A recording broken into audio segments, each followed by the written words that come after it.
Sa pagpalambo sa healthcare services sa lalawigan sa Sugbo, ang Cebu Provincial Government nag-allocate og 1.3 billion nga budget alang sa pag-upgrade sa mga provincial hospitals.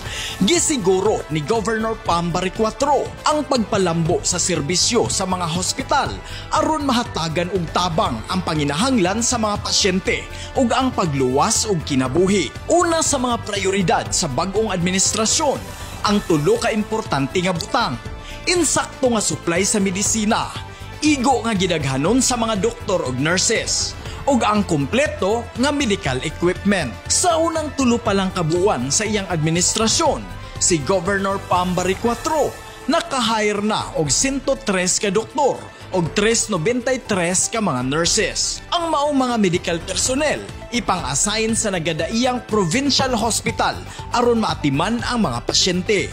Kahinumduman, giaprobahan dayon ni Governor Pam Barriquatro ang 180 milyones pesos nga budget alang sa mga provincial hospital para sa ilang pag-operate sa ospital, ingon man alang sa tambal og medical supplies. Manginlabot magpakabana tungod kay ato ang Sugbo. Munching Austero, Sugbo News.